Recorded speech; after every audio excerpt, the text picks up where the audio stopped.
But I mean, when it says in the script they could pull into a gas station, it would never have occurred to me to do it backwards at 80 miles an hour. You know, this is Ridley.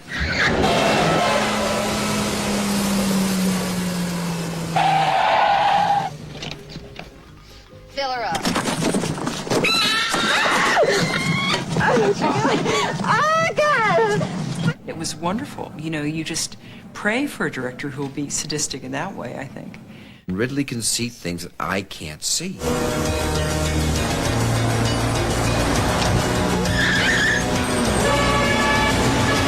He has got a magic eye.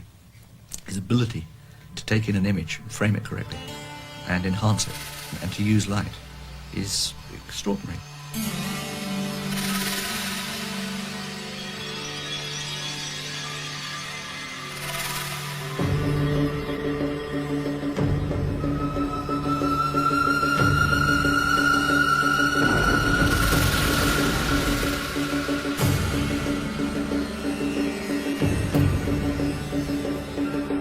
It's 6 o'clock and we're going slowly. Well, no, we'll be all right.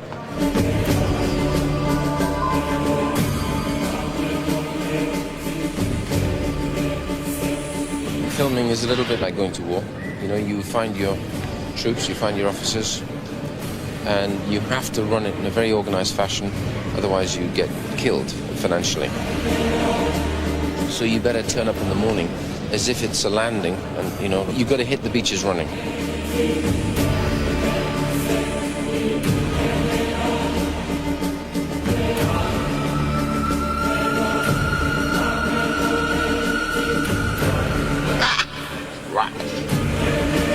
They're stressed. They're stressed. Stressed parents.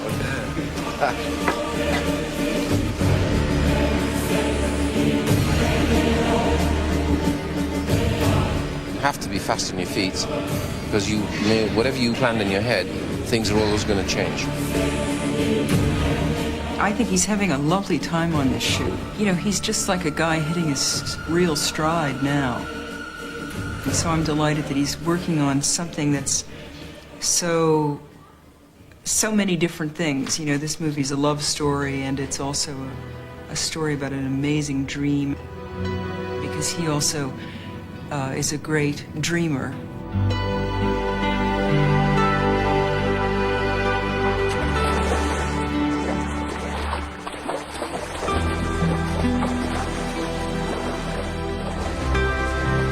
Then you'll be on the wider camera with you as you walk off the beach. You'll just stop, and the others will just follow through and do whatever they're going to do. Okay? Je pense que l'énergie, le style de Colomb n'a rien à voir avec les films qu'il a fait avant. Mais on retrouve une famille d'angles, comme c'est quelqu'un de très visuel et qui a une grande culture, ce que n'ont pas beaucoup de cinéastes, malheureusement. As soon as you hit the ground, jump, because you're going to be on a line, you're going to have a big marker on the tree. C'est comme disait Picasso, il dit, il ne cherche pas, il trouve. Et quand Ridley arrive dans un décor, que ce soit ce décor immense de cathédrale, bien entendu que toute sa culture, sa connaissance se met en marche.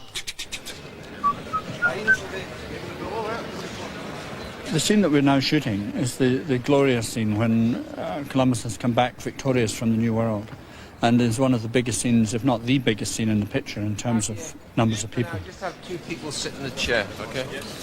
And in fact, this scene is a compromise. We've already had to make, shortenings and trimmings, and Ridley's creativity, if you like, is how do you deal with that? I think today filming is so driven by finance. It's almost the antithesis to art, but sometimes art comes out of it. 74 easy, take 1, A camera. C camera. 3 camera mute. Stand by. Stand by. All this next one. Yeah.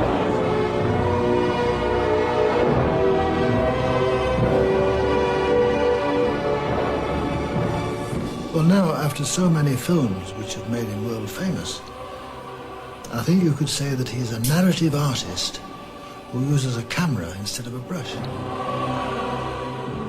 It was in the late 50s. He was a student, an intermediate student, I suppose, but he was talented. That was the thing. And he was a good draftsman, too. But his work was a little bit like the work of the best American illustrators. And in fact, some of the staff thought his work was a bit on the slick side. Not really suitable for painting.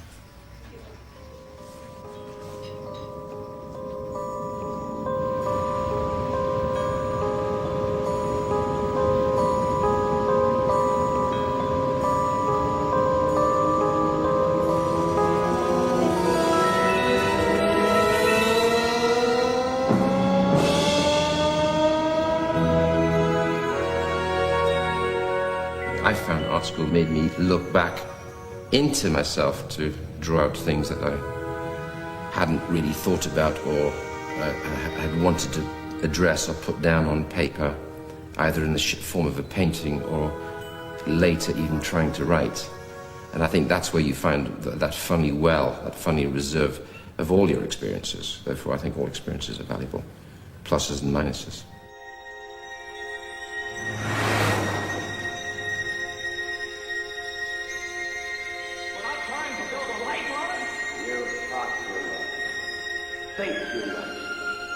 Besides, you didn't kill Liberty Valance.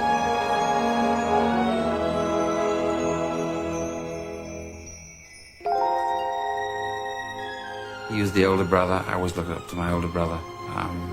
He was tough in that he always seemed to have a fix and a focus on what he wanted to do with his life, where he wanted to go at a very early age, you know. And I didn't. I was always sort of scrambling a little bit. Rid was constantly drawing, you know. Whenever else was watching TV, he'd always be sitting off in the other room doing little doodles, little drawings. And he had, even as a child, a photographic memory, which he managed to transfer down, came down through his fingers. So he did these great, very real reproductions of life, you know. And at his age, it was amazing he had that skill. I went in there as a graphic design student, but what interested me most of all was I could develop into something I hadn't really touched at that point, which I was most interested in, which was photography. And I had already kind of started to get fairly preset that I wanted to do film. And so I wrote a script, and called, at that moment it was called Boy in a Bicycle. And I grabbed the nearest actor at hand, that was my brother, and we made a half-hour movie.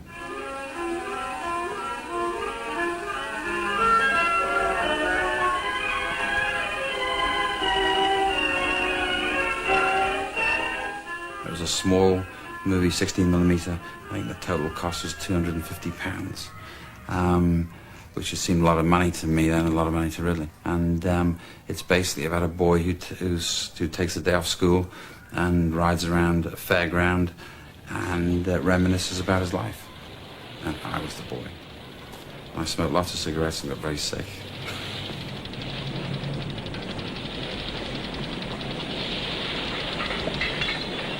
Here I am, the only one in the world. This minute, the only kid not in school in the land.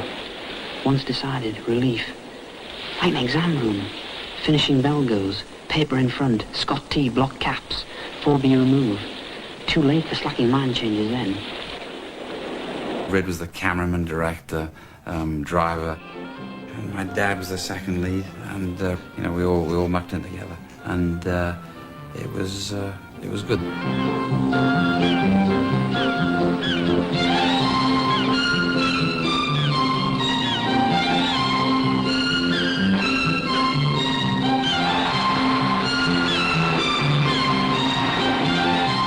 To make a film, even the smallest film, takes a lot of organization. And in this one, I felt the most practical way to go about this was to do something closest to home, where everything was free. And therefore it became about my brother, but I guess because I wrote the screenplay, I guess it was about me.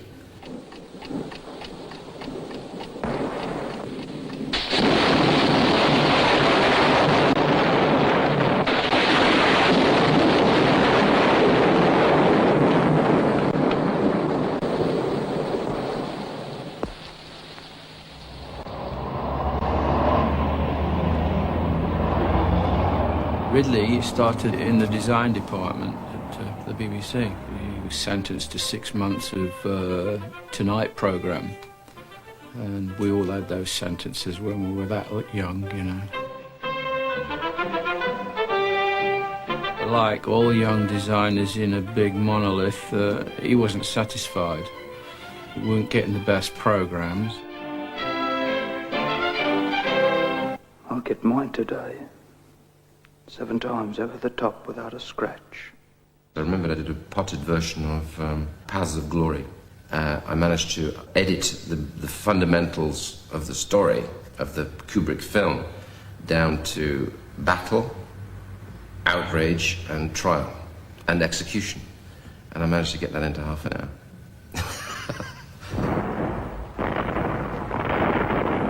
Can't hear you, sir! I say, where are they? Well, it was a lot of smoke, half a dozen extras, of which I was forced to be one, and we could have done with at least another 20 or 30, but the 6 of us had to keep running around the back of camera and back in front again to have the charge over the wire. Hello, Polygon! John Lassalon! He always wanted to direct. I mean, there was no question about that. Who loves danger, to whom love is a stranger. This man is the one.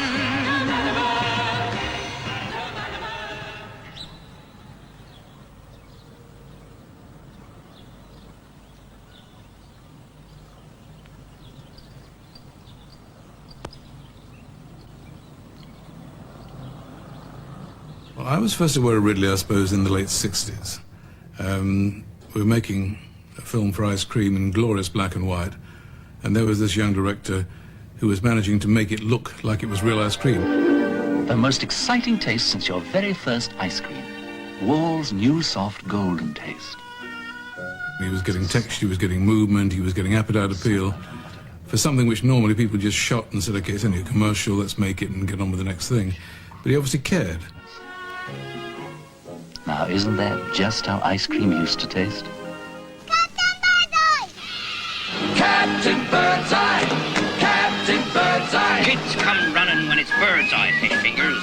But it was the first time I was aware of somebody who brought the love of film and a sense of composition and framing and detail to it. And it got to a point quite soon where people were looking at a reel and saying, who did that? And someone said, oh, it's bloody Ridley again, isn't it?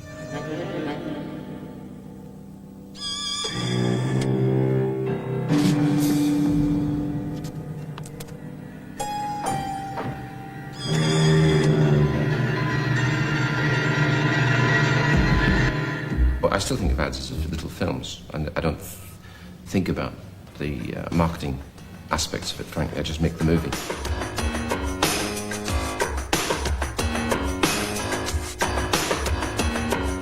There was a time, I think 1 year, where I was going flat out. I was doing 3 commercials a week.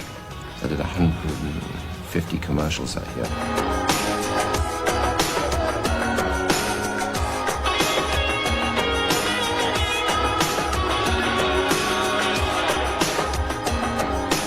I had some very good colleagues at the time, and I think it's fair to say who were fairly unique still. Alan Parker, my brother, Adrian Lyne, Hugh Hudson, and others. Those are the ones who spring to mind. They were the main competitors, but it was a form of very healthy competition in terms of the fact that on a Monday morning they'd run what they called newcomers, and I certainly used to sit in front of it every morning, Monday morning, watch who'd done what. It was like sport. It was like creative sport, because I'd sit and watch an Adrian Lyne commercial and think, my God, did he do that? And the best compliment I could give him, I used to hate him till Wednesday. It was this very interesting energy that developed in those years. And I think, but in that process, what I've just talked about, I think really forced the standard in British advertising.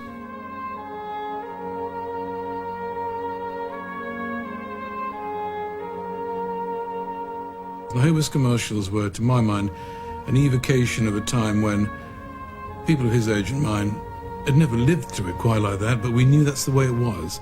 And he was giving us that feeling, taking life, idealizing it, soft-focusing it, but this is the way you want it to be. And advertising is to do with hope and promise and happy endings, and he was giving it to us in a very, very beautiful way, which we'd never quite seen before. Ridley monopolised it. Well, Ridley did the original Hovises, the ones that are the most famous ones, the boy walking up the hill, and he monopolised Hovis, and I got a hand-me-down when he went off to do the Duelist. So they said, well, if Ridley can't do it, better give it to Tony. So I got the I got the Hovis spots when Rid went off to do his movie. But they were great spots. I mean, they're sort of landmarks in advertising history in England.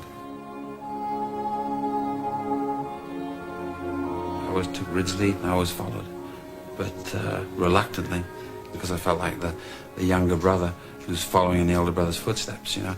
So I kept fighting it, but at the same time, everything was indicating that I should be going that direction.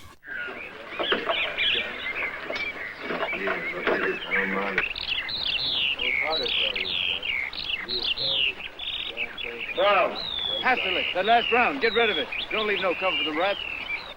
Fire!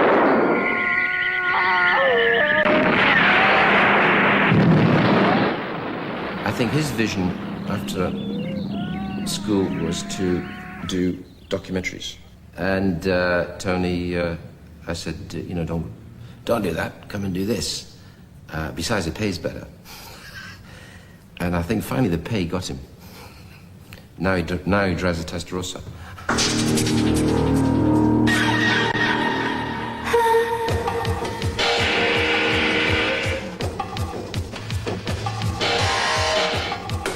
In very simplistic terms, I think Tony is all about rock and roll, and I'm looking for other things. I mean, I love mainstream movies. Tony makes some of the best mainstream movies around.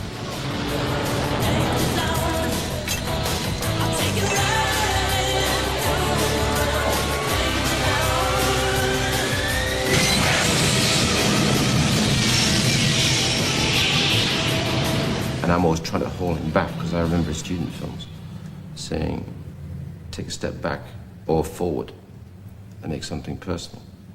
But everything he does is personal. When I say it's rock and roll, that's a broad stroke.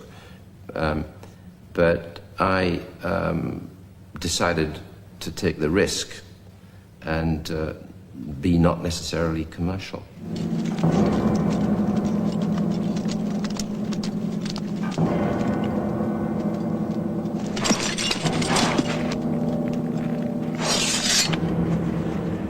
I felt it was like a Western.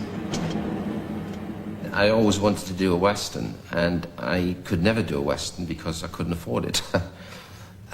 Because I was living in England. If I was living in the United States, my first film would probably have been a Western. And I felt, in essence, you could take The Duelist and turn it around into a story of an obsessive... It's really about obsession. Not so much revenge, because the irony at the end of it all is that they can't remember what the initial argument was about. And so I found that was a very interesting take on the idea of obsession and mindless violence.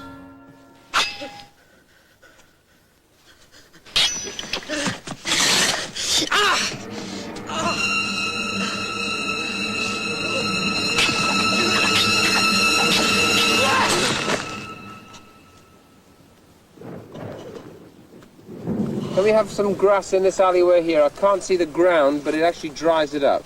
I think Ridley began by perhaps being more of a stylist, and when you saw the film The Duelists, it might have been rechristened The Stylists, because every frame was beautifully lit and beautifully arranged, like it would have been in a commercial. But the development and the characters and the narrative flow for many of us was a little stilted. He's overcome that happily ever since then. But I think it began the criticism people have had of commercial directors making features, that they are lovingly caring for each frame, but not really feeling too much about it, where those frames lead to and what happens and the motivation of character within it. When I started directing actors, I had no conventional school or instruction. Where you're talking about a 2-hour film, where you're talking about the movement and the arc of a character. Sir, kick for the general. Oh! Perfect discipline. That's not a grenadier. Most ladylike, I assure you.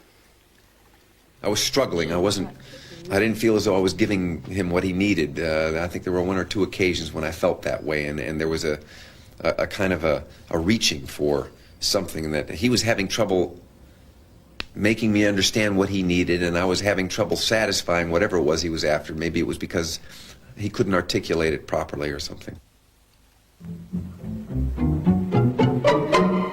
But on the whole, to criticize Ridley for being strictly a visual filmmaker misses a very important point, which is that the nature of cinema is visual. That's what it's about. It's interesting how people will try to minimize his importance as a filmmaker, and yet you look out there and you will see many, many filmmakers who are out there imitating what he's done over the last 20 years.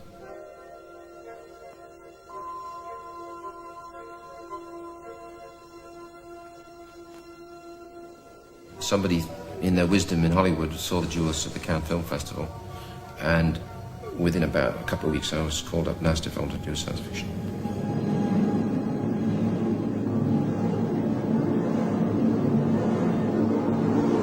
I was curious. They sent me the script, and I thought the script was incredibly dynamic, thin on ground on the characters, but it didn't seem to matter because the film was a thriller, and so it was my first real encounter with mainstream cinema. So I said, yeah. Within 13 hours, I was in Hollywood. When I accepted what was a science fiction film, I had no idea the sets would be so beautiful. They were staggering. Some of them were like sort of great Egyptian tombs or something with, I mean, they were so elaborate, and it was creating a whole world you could just sort of roam around in, which I just thought was great. I didn't have to imagine anything. It was all right there.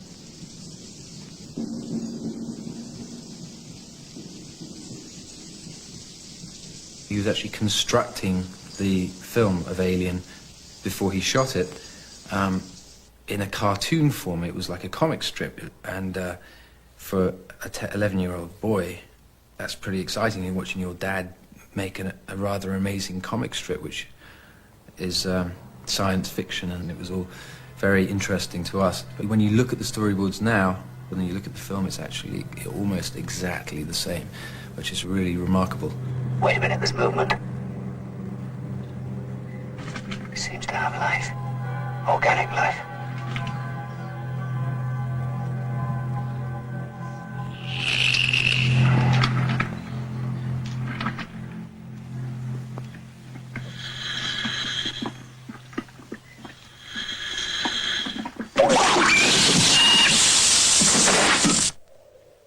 I was pretty freaked out by it all because, I was about 13.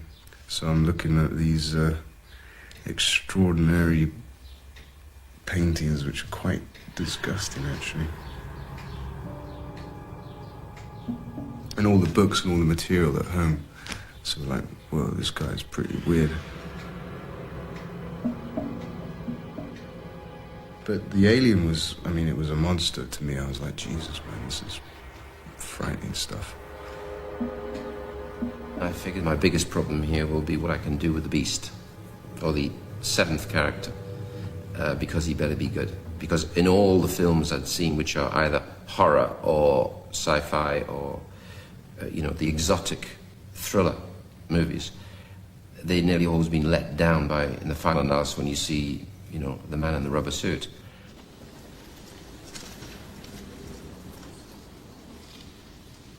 The good thing was that the monster really doesn't work very good. So he cut out things, or he replaced it. For instance, the cat is replacing the monster, and that makes it so real, because the cat is real, and the not appearing or not seeing of the monster has much more reality or much more believable.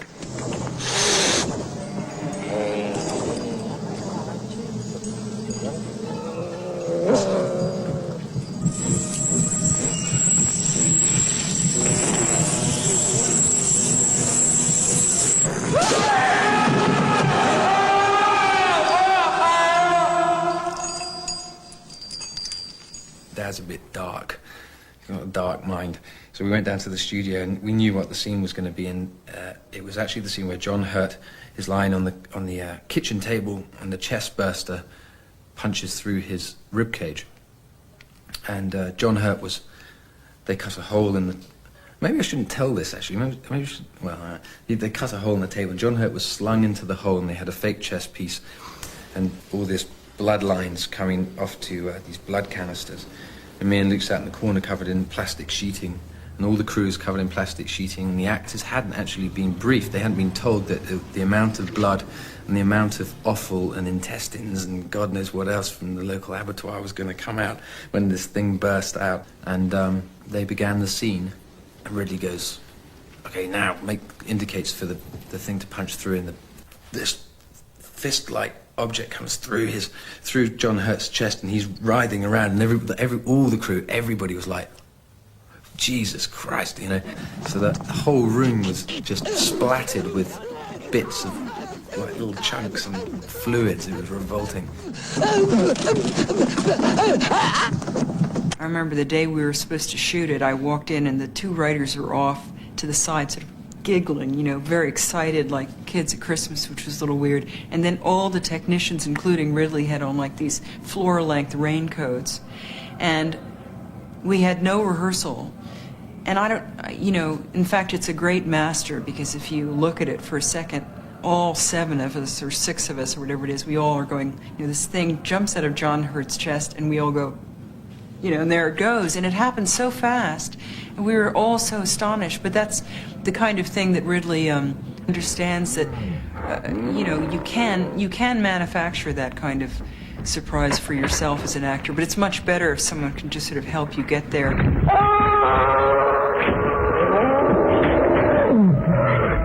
Alien was a pretty tough picture. It'd be hard for me to remember something I actually enjoyed. I would find it tough to do now. So imagine that to be your first film. It was very hard to get used to. I mean, I'm very proud of it, but it was, I can't remember a happy moment, really.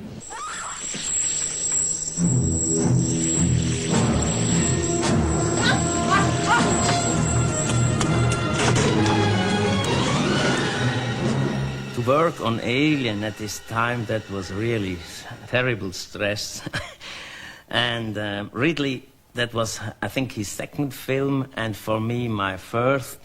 And they didn't believe him that he could do it really, and so he was very much under pressure. But once when they didn't allow him enough to film more meters, then he was crying.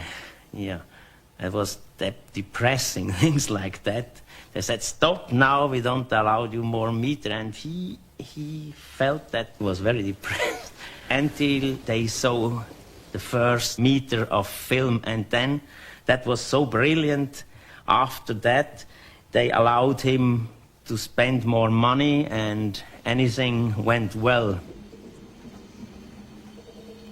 I think my dad is very interested in the darker side of life, darker people, darker characters, and to a lot of people, the more morbid aspects of life. I don't want to make him sound like a weekend gravedigger, but he's certainly kind of, he looks into the ground rather than up at the sky. I think a lot of the time, you know, I think he would choose William Blake over Constable. I just think it's his choice. You know, he just, some people are writers or some painters are just intrigued by a certain light, and his light happens to be very fiery and dark and slightly foreboding.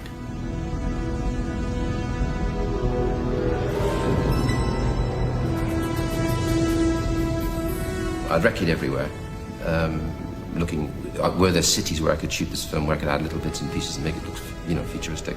I decided the most practical thing to do was to go into the back lot of Warner Brothers and take their existing backlot sets and retrofit them, because I figured, again, that was the first step in making a decision about where the world seemed to be going, which was deterioration.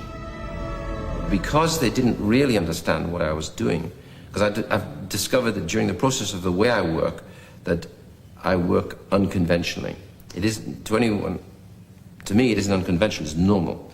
And I think that was one of the big problems, was they wondered what on earth I was doing.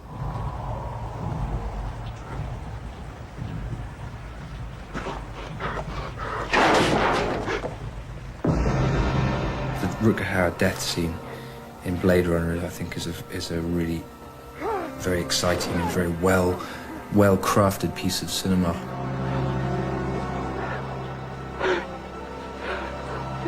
To be quite honest, I think it's one of the most brutal scenes in cinema that I can remember, without it actually being that violent, because of the power of power of performance, and because of the power of the atmosphere surrounding the characters.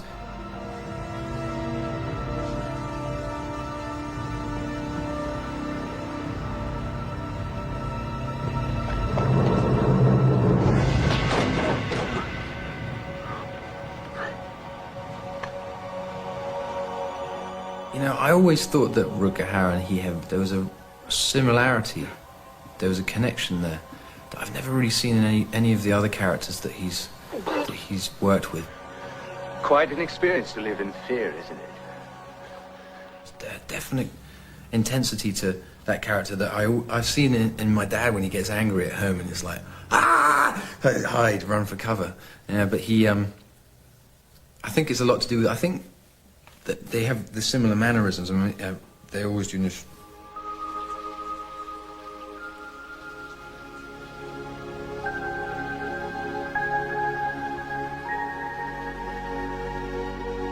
I think that there's, you know, it's evident in Ridley's movies and my movies, especially in Blade Runner, there's a darkness, and the darkness I think we got from the northeast of England, the darkness in terms of character darkness. I mean, it's a healthy darkness, but the northeast in terms of it is a dark and industrial area. Especially if you look at Blade Runner, it's continually raining. In the northeast when we were growing up, it's continually raining. Black dog is a term that my father uses to describe darkness. It's a symbol for inactivity and depression and, oh my God, I've got to get on with something, I've got to get on with something. And he says, he actually describes it as something that looms over his shoulder. It's always there in his corner of his eye, this black dog that drives him forward. So the faster he runs, the harder it is for the black dog to keep up with him.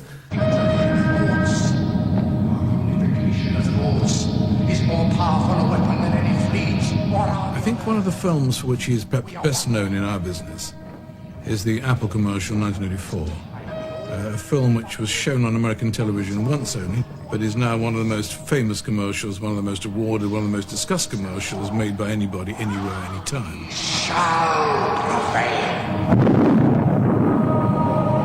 In the film, there is no mention or show of a computer. So I read the script, thought this is pretty interesting, and I really didn't ask them until very later on what Apple was. And it was only when I made it, I said, what the hell's Apple? You know, he said, it's a goddamn computer. I went, oh. There's a saying, oh, says that love is blind. Still we're often told, seek and you shall find. So I'm going to seek a certain girl. That helicopter shot with the Chrysler Building is still got to be one of the 5 most beautiful shots ever. Every New York film that I've seen since then, there's some take on that shot. But Ridley created it. I mean, it was Ridley's vision. He was going for a somewhat nostalgic feel in the film, in that, you know, it is kind of an old-fashioned, bittersweet romance, besides being a thriller. With Ridley, the fact that he is an artist, the fact that he was an artist prior to being a filmmaker really shows in that, you know, what I experienced with him and in his other films is that he paints with light.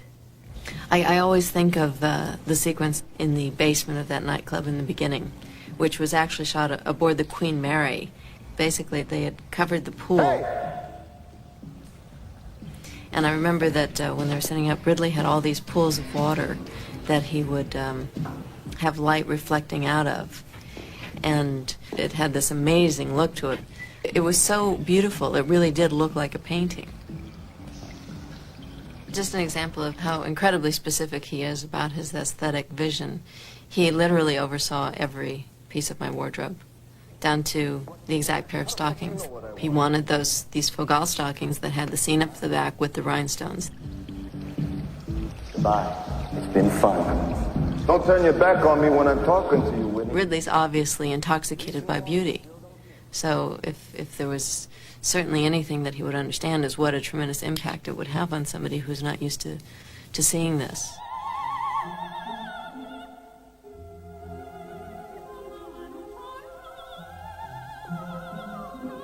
He'll take an object and he'll place it amongst other objects like a still life, and he can make the most simple thing look like the most beautiful thing, you know. Even at home, the way that he'll arrange pencils in a cup, you know, like Stabilo pencils with the little rubbers on the end. I mean, he'll just arrange it. It's his knack that he has. He'll just stick them in the pot and they'll look beautiful.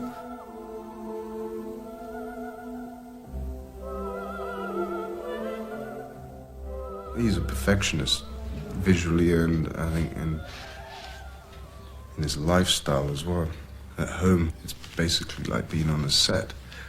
Well, it's a little like being on a set in that everything has its place. It's very neat. It's very tidy. Things actually get moved around a hell of a lot. Furniture and stuff like this, you know. Furniture, yeah. You can be lying in bed at sort of at 8 o'clock on a Sunday morning, and he'll come into the room, and you're always peering from underneath the sheets, thinking, God damn it, he's going to start moving furniture again. And sure enough, within 5 minutes, you were out of bed, lifting tables up and down staircases. That's all he needs to do. I guess it's like a process that he has to go through in order to feel like, I don't know if it's anything, I think it must be something to do with change. It must be something to do with evolution. He's always trying to evolve his environment so that he never feels like he's stagnant.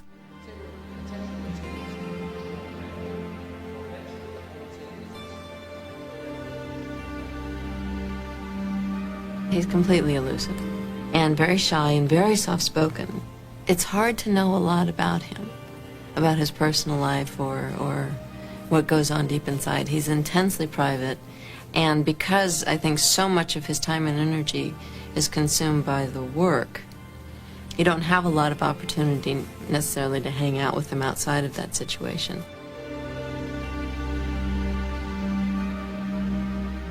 There were sort of these legendary stories about his temper and behavior during the filming of Blade Runner, which I guess was very difficult, but apparently, I mean, the stories were just screaming and yelling and just wild and vicious and angry and horrible. As a matter of fact, I remember being a little bit nervous going into the shooting of Someone to Watch Over Me because I'd heard about that. And we were in the 14th week of a 14-week shoot, and I'd never heard Ridley raise his voice. And all of a sudden, out of the blue, the loudest voice I've ever heard, Ridley literally roars, "Shut the f*** up!" I mean, you know, to the whole crew, just roaring. I scared the piss out of me. I almost fell off my chair. And this dead silence comes over the set, and everybody's sort of sitting there looking around like that. And Ridley said, "And for those of you who were curious, that's the way I was every day on Blade Runner." During Blade Runner, because I was a new boy on the block, everybody was questioning everything, and I just had to, finally the fuse went, you know, so yeah, I have bad temper. Why don't we have two people standing doing nothing with lighters, so we're not waiting for 10 minutes while we light the candles, so they can look care of that, and everybody, because it'll take us 10 minutes to light the candles in this room. So why don't we have two guys with lighters who can all do it, okay? Yeah. Michael, do you want someone to go with you? I think the process of film vis-a-vis temperament is a tough one because it's like trying to punch an eider down, you know, hanging on a clothesline. Because there are so many people involved in the process that that in itself is frustrating until you get your group of people that you like to work with and they understand you and you understand them. Therefore the shorthand becomes faster, more meticulous, and you get to where you want quicker than you normally would. Until you gain some kind of reputation, then it's difficult. Now I don't lose my temper. you don't gain anything really in the final process of screaming and yelling. I mean, all you do is make a few people embarrassed and they function less well. So it's much more of putting that kind of temperament into energy, and people pick up on it. Got it? Yeah, that was a good one, right?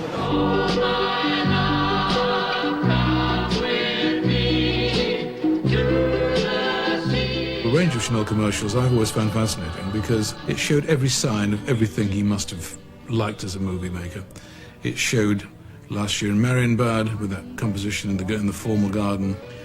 You see something, I think he must have got that from an old Tyrone Power film, or I remember that from, you're looking and picking up the references. The Hollywood movie queen of the 40s with the long hair, she walks towards you with an enigmatic smile. You think, that's uncannily like Lauren Bacall or Veronica Lake or one of those ladies from the 40s. He's really just somebody who is a great quoter of movie references, which he then gives a wonderful gloss and spin to, which makes you think, he knows that I know. He's letting me into the act. God bless him.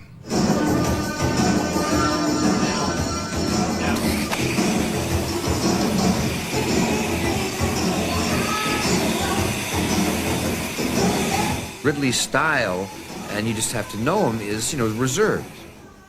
So I think that his best sense is that he lets the actors go. You do enough different takes, and then he will, through selection process, find out what he wants.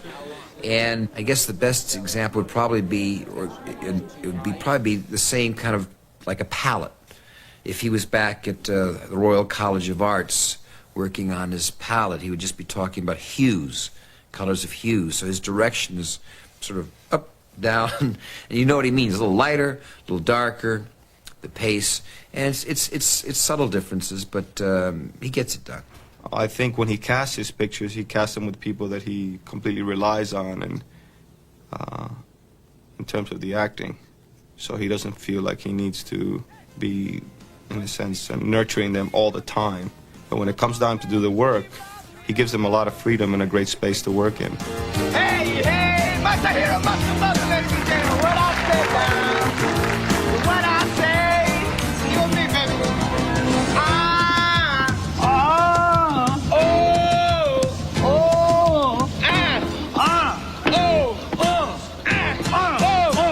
Baby, it's all right. Baby, it's all right. Shooting to Japan logistically was basically a nightmare because they do like to pin you down and then they do change their mind.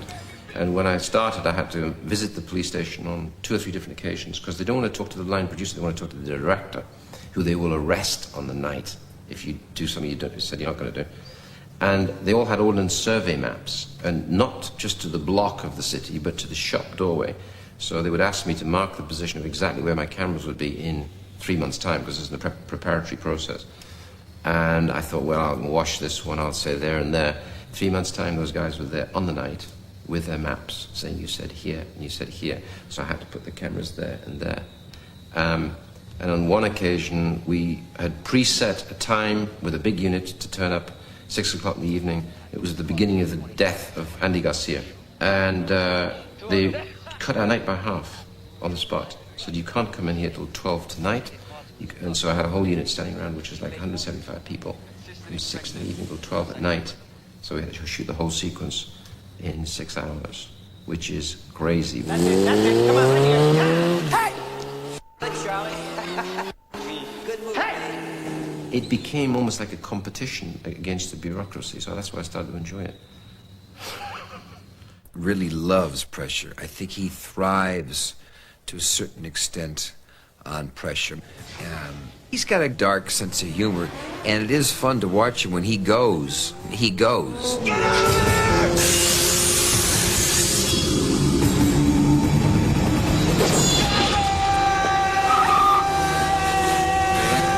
There is a reserve, a protection, emotional protection, I think, that Ridley has.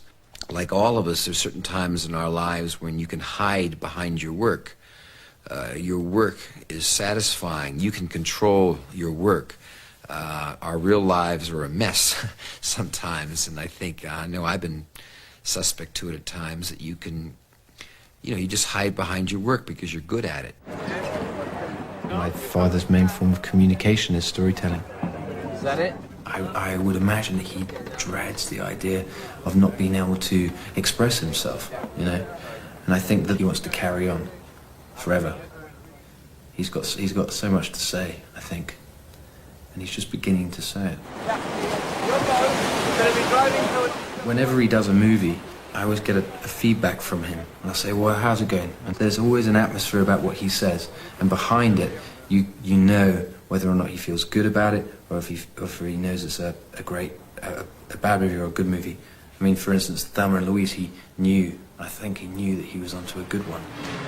And baby, you're so smart.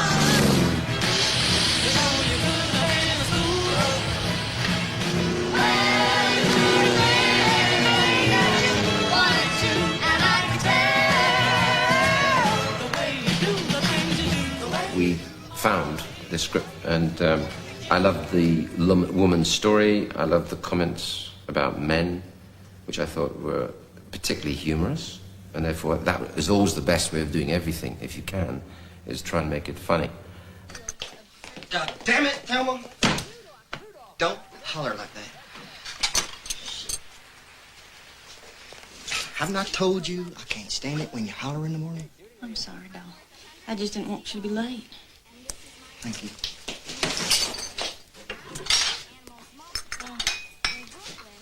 Hon? What? Have a good day at work today. Uh-huh. Jeez. Thank you, no. Hon? What? You want anything special for dinner tonight? Is he funny? No, I don't think he's funny.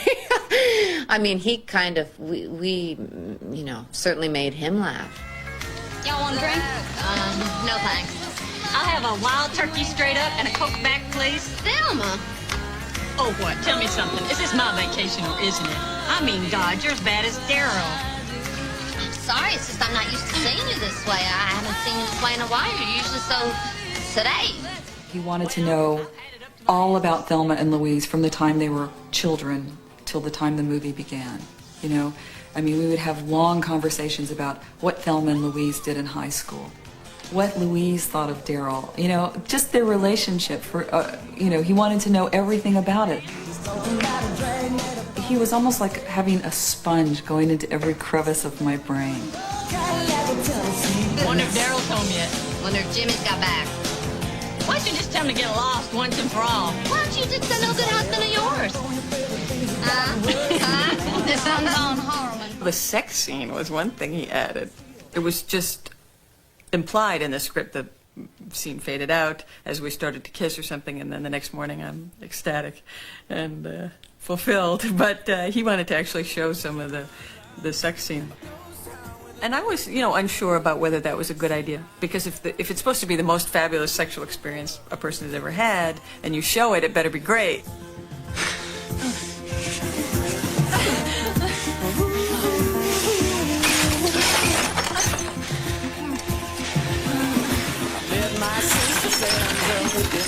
In trying to communicate with him, I mean, it was much more effective to talk about the way things looked than it was to, again, talk about motivation or whatever. I think that he just has a very unique, he's a wild card. He just sees what he sees and he goes after it. Every day we would be on the set for hours wondering why we weren't going home, and then you see Ridley with his camera coupe racing as the sun is going down over this hill to get, one last traveling shot of something, and my fear was that the whole thing was going to be a voiceover, all these fabulous traveling shots.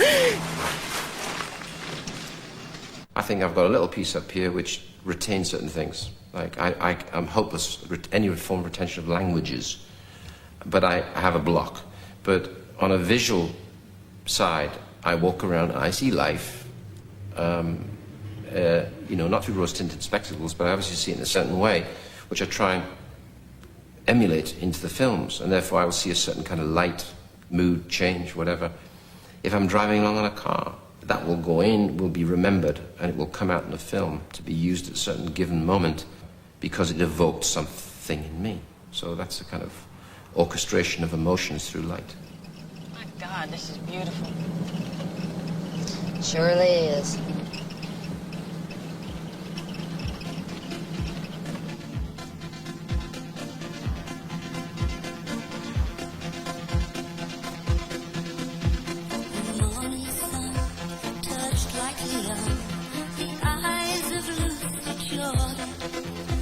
If film is an art form, then certainly lighting is definitely an art form at a certain layer of movie making. Then there's the other layer and the other layer of movie making, right?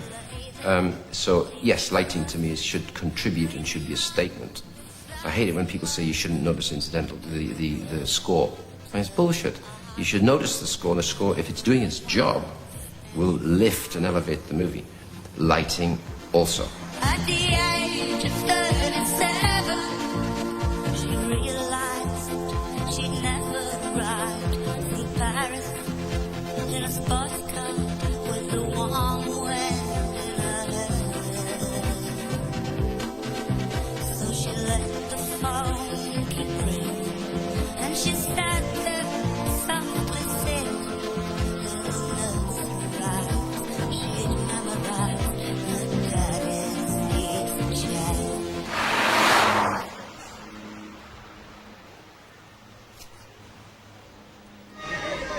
Tell him we thank him for his hospitality. He knows. Tell him some of my men are staying here to build the fort. I want them to be well treated. Ridley is a very remarkable filmmaker. The only question mark I think still exists over his work, and it's not just Ridley, it exists over the work of most of my generation, is what do they think about, what do they care about, what's important to them. He really spent his life on the outside looking in and isn't sure what is in there, what is in, what being inside of anything represents. I think they should be separated. Yeah.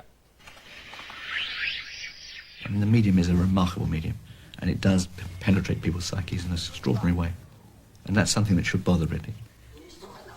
What does he want to leave behind beyond a set of absolutely glorious images? I don't know yet, because I've only done 8 movies, which is really frustrating, and therefore I just want to, it's like a child in a sweet shop. I just want to move on to the next roll of wine gums and the next packet of chocolate, because I'm exploring the process and the craft of what I enjoy most. And somewhere in there, I think I'm gradually forming a pattern. I've discovered now that in a way it's an incredible waste to make a film about nothing. That doesn't mean to say that the film industry should be filled with films that only are of serious material. Films ought to be mainstream. And what I try to do is up the standard and the level of what I would call mainstream cinema. I name it La Navidad.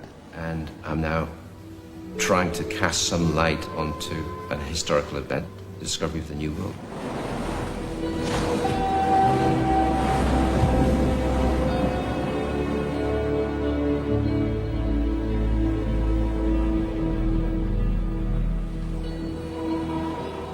After 7 months, I haven't seen any sign of a civilization that compares with Marco Polo's descriptions. No cities, no bridges, no temples roofed with gold. The mainland still escapes me, but I know it is there,